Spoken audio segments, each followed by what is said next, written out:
사랑하는 시청자 여러분, 안녕하십니까? 오늘은 하나님은 새로운 사람을 찾으신다라는 제목으로 사무엘상 16장에서 18장 말씀을 전하겠습니다. 예레미야 5장에 보면 한 사람을 찾습니다. 한 사람만 있으면 내가 이 동네를 용서한다 말하고 있습니다. 우리가 지금 대중시대를 살고 있습니다. 많은 사람들이 한꺼번에 살기 때문에요. 사실 사람이 규정한 줄을 모르고 지도자가 규정한 줄 모릅니다. 그런데 한 사람만 똑바로 하나님의 말씀 들고 살면 사는 것입니다. 여러분, 저 시골에 가서 보면 그러잖아요. 바닷가에 등대가 하나만 딱 있으면요, 그 하나를 보면서 가까만 지역다니면서 사는 거예요. 하나만. 우리 가정에 똑바른 한 사람만 구원받은 사람이 있으면 사는 거예요. 우리 가정에, 우리 직장에, 우리 하나님의 놀라운 그 사람을 찾기 위해서 하나님께서 사울을 통해서 했는데, 사울이 말씀 훈련을 안 받았잖아요. 그러니까 이제 하면 무슨 일이라 급하면 하나님의 말씀은 안 보이고 세상 걱정부터 오는 거야. 어려운 일 생기면 어떻게 좀 망설임부터 하고 두려워지고, 그러다 보니까 점쟁이를 찾아가고, 그러다 보니 그러다 보니 당황하게 되고, 나중에 되다 보니까 하나님 말씀과 관계없는 사람이 되어버렸고, 하나님은 자기의 이용의 도구로 삼아버렸고, 이렇게 된 거죠. 우리가 살아가면서 하나님을 대신해서 나는 이 가정에 복을 전달하기 위해서 태어났다, 이렇게 생각하는 사람 하나님 축복하신데, 그런 믿음이 들 때까지는 성경을 교육받아야 이게 드는 거지, 어느 날 갑자기 그런 생각이 드는 게 아니잖아요. 그게 참 아쉬웠어요. 그래서 이 하나님의 말씀을 들려줬지만 건성으로 들려. 7일 동안 여러분 기다려야 됩니다. 안 기다려, 못 기다려. 7일 못 기다려. 7일을 아말렉을 죽여야 됩니다. 들을 때는 아멘 했는데 가서 신하들이 그래도요, 그게 가축들 중에 좋은 거 소 한 마리 잘 키우려면 시간도 많이 갈고 돈도 많이 노력도 많이 되는데 하나님께 제사 드리려고 하니까 그거 살려야 되지 않겠습니까? 하니까 듣고 보니 그 말이 또 맞아. 못 죽여. 맨날 왔다리야. 정신 똑바른 게 없어요. 이 말하면 이 말 맞고, 저 말하면 저 말 맞고. 그래서 중심이 없는 사람. 우리는 하나님의 언약의 말씀을 성취하기 위해서 오늘 하루를 사는 겁니다. 여기에 충실한 사명은 매일 훈련받아야 되는 훈련. 제가 아는 어떤 분이요, 미국에 가서 캐나다에 갔는데, 우리 한국 사회 로망은 영어 하는 거잖아요. 영어. 그래서 거기 가서 한 1년 좀 살았는데 영어를 못하는 거예요. 그러니까 거기 후원하고 이런 사람이 막 속이 답답한 거예요. 근데 어떤 아이는요, 호주에 갔는데 한국 사람이 전혀 없는 데 간 거예요. 전혀 없는데 갔는데 살아남으려고 어떻게 해야 되겠어요?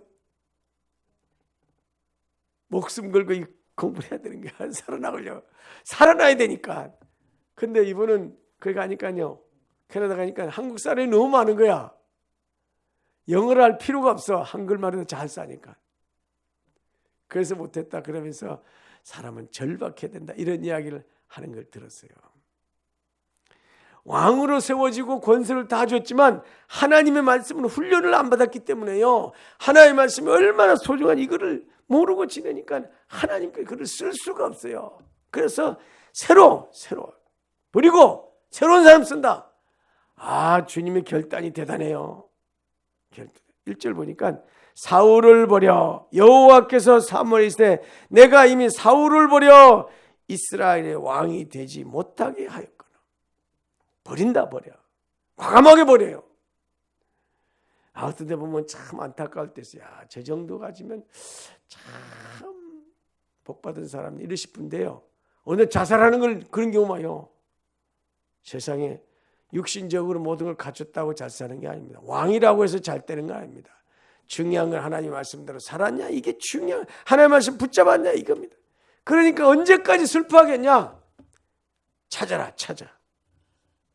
그래서 베들레헴에 가보면 그 중에 한 사람이 이색이 있는데 거기서 내가 봐뒀다. 그래서 그 중에서 한 사람 찾아라, 이런 거예요.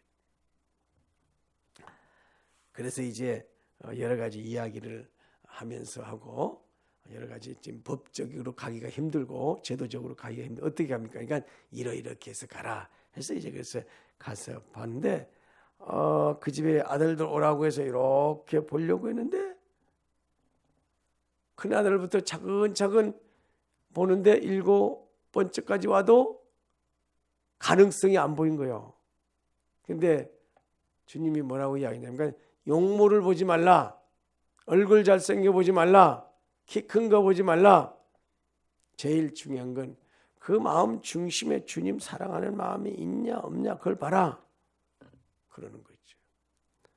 근데 찾아봐도 없어요.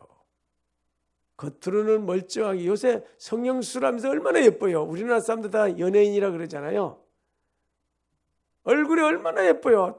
우리나라 이정철 할머니 옛날에 60년대는요 얼굴에요 점들이 너무 많았어요. 왜요? 밭에 가서 일해야 되니까 햇빛 맞아야 되니까. 요새는 뭐 햇빛 나오는데 양산 찍어 다니지. 화장품 좋지. 점 입으면 또 빼버리지. 또 성형수술하지. 그래서 오죽하면요 이력서에 사진을 안 붙인대요. 왜냐하면 쏘그니까. 사진 이력서 보면 사람 외모로 봐가지고는 모르겠어요. 그 사람은. 하나님 중심 있는 사람을 봐라. 그래서 했는데 결국에 가서는 지금 여기 없고 다 없다 하니까 마지막 한 사람 있는데 그 애는 그냥 뭐 그래서 양이나 치고 이랬습니다. 그래서 식구 중에 별로 식구로 생각을 안 하는 거야. 아들이 하도 많으니까 양 치고 있습니다 하니까 불러와 봐라. 그래서 불러왔는데요. 사무엘이 딱 보니까요. 12절 그의 빛이 붉고 눈이 빼어나고 얼굴이 아름다운지라 여호와께서 이제 내가 마른 사람이 그니까 일어나서 기름을 부으라.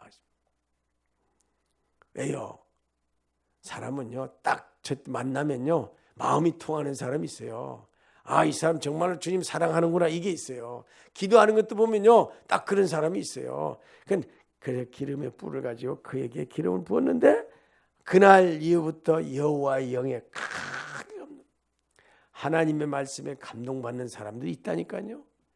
예배에 감동받는 사람들이 있다니까요. 찬송할 때 감동 있다. 이런 사람들이 있어요. 교회 와도요. 그냥 오는 사람 있는가 하면 감동받는 사람이 있어요. 기도해서 응답받는 사람이나 시험받는 사람이 있어요. 교회 와서요. 하나님의 놀라운 능력이 오늘 나에게 임했다. 예배를 통해서 기도를 통해서 있다니까. 사울이 그게 있는 거예요. 이 다윗이 그게 있는 거예요.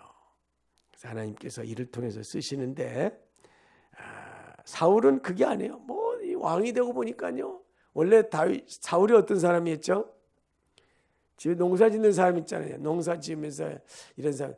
농사 짓는 사람이 제일 복장이 편해요. 돈이 안 돼서 그렇지.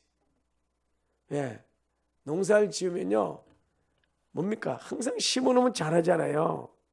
잘하면 거두고 이러잖아요. 땅은 거짓말 해야 안 해요. 농산물이 사기쳐요? 안 쳐요? 안 쳐요. 그러니까 보면 막 자라는 게 얼마나 보기가 좋은지 몰라요. 곡식 거둘 때 그 기쁨이 얼마나 좋죠. 근데 사람은요. 마음을 너무 많이 주면 상처받아. 잘못하면 여러 가지 시달려. 이게요. 얼마나 사람 때문에 힘든 게 얼마나 많은지 몰라요. 그런데 땅은 그런 게 없어요. 참 물이 잔잔하게 흐를 때 거기 가서 또 씻고 농사 다 씻고 이걸 이렇게 지내다가 그 전쟁터에 있는 군인들 다스려야지 나라 빼앗기를 찾아내야지 또 국민들 설득시켜야 이래. 이게요. 이게 쉬운 게 아니에요. 쉬운 게 아니에요. 난 선생님들이 좋은 것 같아요. 선생님들이 그렇게 힘들대요. 선생님들이. 특히 초등학교 1학년이 힘들대. 왜요? 그 애들이요. 제일 귀한 애들이잖아요. 엄마가 되게 항상 옛날에는 지도 편달 부탁합니다 그랬거든요. 지도 편달이 뭐예요? 회초를 가지고 때리면서라도 우리 아이 교육 잘 시켜주십시오. 옛날에 이랬거든요. 지금은요. 우리 아이 때리기만 해봐라. 여기 뭐가 있어요? 여기 돌아가는 거. CCTV 딱 봤다가 때렸다는 소리 듣기만 해봐라.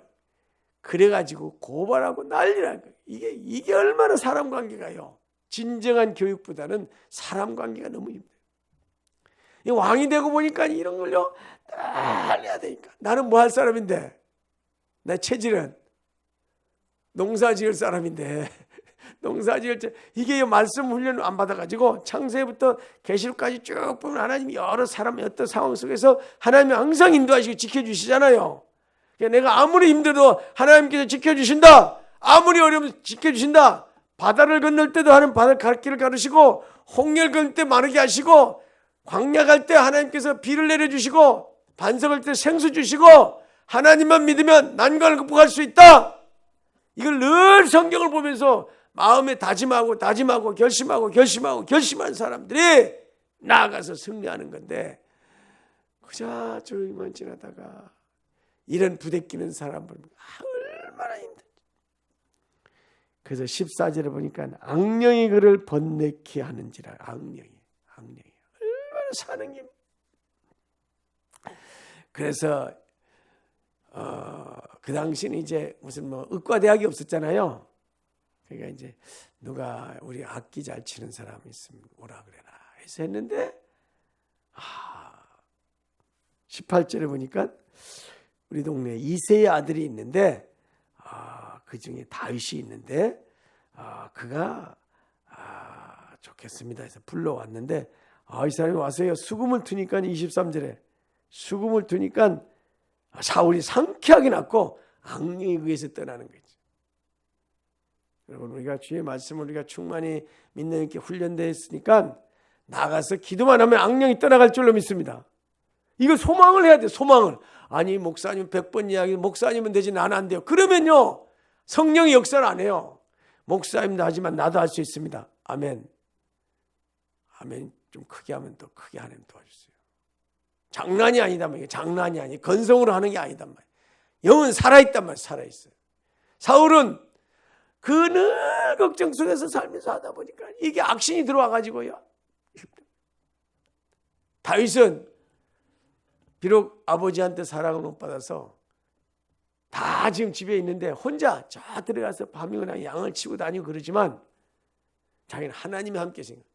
여호와는 나의 목자신 이러면서 항상 주님이 함께 계신 거로 그 풀필이 있잖아요. 풀 소리 내는 거 이런 거 한다든지 또 악기 쓰고 이렇게 해가지고 하다 보니까요 항상 주님이 함께, 뭘 해도 주님이 함께 하세요. 그래서 악기도요 그냥 늘 성령이 함께 하면서 이런 걸 느끼세요. 늘 하다 보니 그것만 하는 거 반복되다 보니까요 세상 말로 전문가가 됐어요.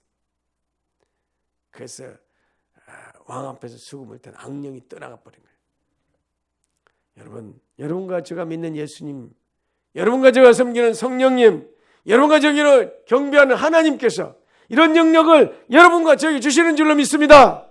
이걸 준비해야 된단 말이에요. 준비해요. 지금 전 세계가 지금 코로나로 어려움을 당하고 있습니다. 이럴 때 방주에 들어간 심정으로 우리가 지금 하나님의 말씀을 쫙 하는 거예요. 한국교회가 5월 30일 날부터 이제 예배를 드린다 이렇게 이제 회의가 됐어요. 아마 공포가 될 것 같아요. 5월 30일부터. 우리가 4월 1일부터 우리가 한 달 동안 집중해서 했잖아요. 이제 4월 말일까지 한번. 그래서 5월 30일, 6월부터 이제 하겠다는 건데 두 달 동안 방주에 들어있는 심정으로요. 계속 성령이 충만하도록. 우리가 부활하신 주님을 믿는데 왜 이런 능력이 안 나타납니까? 성령이 살아계신데. 다윗을 보면서 이런 믿음을 무장해야 되겠습니다. 17장 다른 이야기입니다. 그런데요. 다윗의 형님 세 사람이 삼마, 시므아, 엘리아담 이런 세 사람이 군대가 있어요. 참 아들 군대 3명 보내는 심정이 어떨까요? 군대 아들 3명 다 보냈어. 심정이 어때요? 하나만 군대 보내도 늘 걱정이 되죠. 전쟁터에. 그러니까 이제 아버지가 걱정되니까 사실 자기가 가야 되는데 막내 아들 양을 보냈어요. 떡도 만들어주고 보냈는데 전쟁터에 가보니까 형님들 셋이요. 오히려요 동생분 그래. 야 너 일하기 싫어서 양 지키기 싫어서 왔지? 일하기 싫어서 왔지? 전쟁이 뭐 놀이터인 줄 알아? 이러면서 형들이 막 뭐라 그러는 거예요. 왜냐하면 지금 안 그러면 죽거든요. 그러니까 왜 내가 지금 이유가 없습니까? 아버지가 이렇게 보내서 왔는데 이게 다 하나님의 계획 속인지 어떻게 아십니까? 하면서 어린아이가요. 어른처럼 이야기하는 거예요.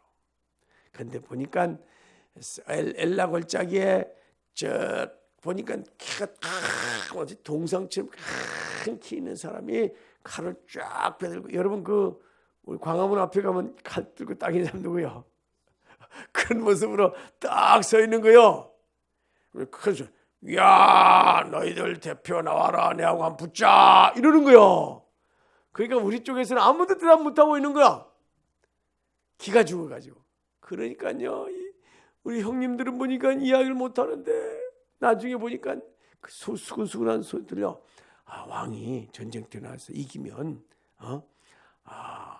봉국도 주고 집에 세금도 면세해 주고 또 왕의 또 딸을 준대. 이런 소리 멀렁멀렁한데 막 현상금이 막 붙었는데도 못하고 있는 거야.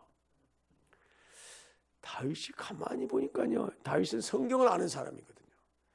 이 성경을 아는 거는 나이가 어른이고 나이가 중요하지 않습니다. 성령의 역사가 중요해. 그래서요 아무도 보니까 할례 받지도 않는 저게 하나님 믿는 사람을 죽여? 있을 수 없는 일이야. 난 그렇게 배웠거든요. 그런데 아무도 안 나가? 그럼 내라도 나가지. 그래서 이야기하니까 형님들이요, 얘가 전쟁터들 하면서 막 욕하고 그래요. 그래도 뭉치고 그냥 가겠다 이러니까요, 아무도 안 가겠다 그랬는데 저쪽에서 나오라 그러니까 왕이 소문을 듣고요, 이리 와보라 그랬어요. 그래서 누구냐? 예, 누굽니다. 그래, 그럼 한번 가봐라. 그래서 이제 옷을 입힌데 키가 한 초등학생 정도 되니까 기분인데, 어른들 입는 옷을 입으니까 이게 안 맞잖아요. 칼이 키보다 더 커. 안 맞잖아요. 그래 던져버리고 자기 속에 이제 익숙한 돌란 이렇게 들고 쫙 가는데, 저쪽에 가서 보니까 쌈이 칼을 쫙 빼고 오는 거야. 이렇게 오는 거야. 그래서 다윗이 막대기 하나 들고 이렇게 하니까 웃었거든요. 이 전쟁 때인데, 야 내가 걔냐 막대기 가지고 걔? 골리앗이 그러는 거야. 그러니까 이 다윗이요, 너는 칼과 창과 단창으로 내전 나는 만군의 메가노라 쫙 쳤으니까요. 이러면서 자빠진 거 있죠. 45절 17장 45절 10장 45절 시작. 다윗이 블레셋 사람인데 너는 칼과 창과 단창으로 내게 오거냐? 나는 만군의 여호와 이름 내가 모욕한 이스라엘 군대 하나님 이름으로 내게 가노라 하고, 칼과 창에 있지 않다. 전쟁은 여호와의 손에 있다. 47절 그렇게 말하고 가서 팍 던지니까요, 맞아서 그 돌이요 딱 박힌 거예요. 49절에 주머니에 너 돌을 가지고 물매를 던져 블레셋 사람의 이마를 치매 돌이 그의 이마에 박히니. 이 돌발매 이거 있잖아요. 우리가 사무실에 갖다 놔서 한번 맞고 싶으면 와요. 내가 한번 던져줄게. 갑자기 대응 상황에서 죽었어요. 다윗이 칼이 없잖아요. 막대가지. 뛰어가서 그냥 블레셋 그 사람 발을 밟고 40일 발을 밟고 칼집에 칼을 쫙 빼내가지고 촥 머리를 잘라가지고 딱 갑자기 하니까요, 그 영웅 같은 골리앗 죽으니까요 상대방 팀에 혼비박산 다 도망가 버렸어요. 왕이 놀랐으면 저 사람 도대체 누구냐? 잘 모르겠습니다. 그 데려와봐. 이새의 아들. 와 48절 누구냐니까 다윗이 대답해 나는 주의 종 베들레헴의 사람 이새의 아들이니다. 이런 사람 키워야 됩니다. 하나님, 다음 세대 이런 사람에게 이 대한민국을 맡기게 하시고 우리 교회를 맡기게 하시고 이 시대를 맡기게 하옵소서. 여러분, 이런 기도해야 되지 않겠습니까? 하나님께서 오늘 기도하는 사람을 축복하실 줄로 믿습니다. 나중에 이 사람이 결국은 나라를 위기에서 건져냈고 이스라엘의 모델이 됐고 이 모델이 예수님 오신 모델이에요. 예수님 오신 모델. 그 하나님의 축복의 사람이 됐습니다. 우리가 살아가면서 사람을 찾아서 하나님의 축복의 역사 이룰 수 있도록 여러분도 저도 거기에 참여할 때 인생이 아름다운 축복이기 때문에 오늘 그러기 위해서는 이런 사람 찾아내기 위해서는 우리가 사무엘처럼 성령의 충만을 사모하는 이런 아침이 되기를 바랍니다. 기도하겠습니다. 하나님 감사합니다. 다윗이 하나님 앞에서 말씀 붙잡고 살아있는 것 하다 보니까 양을 치고 있지만 하나님 그를 찾아내셨고 그를 하나님의 쓰시기 위해서 부르셨고 전쟁터에 보내서 골리앗을 죽게 하셨고 나라를 건지는 놀라운 이야기로 읽었습니다. 우리 삶에 그대로 적용되도록 하나님 축복하여 주시옵소서. 난세를 이겨내는 국가를 살리는 가정을 살리는 지도자 같은 사람을 찾아내도록 성경 공부를 통해서 축복하게 하옵소서. 감사드렸고 예수님 이름으로 기도합니다.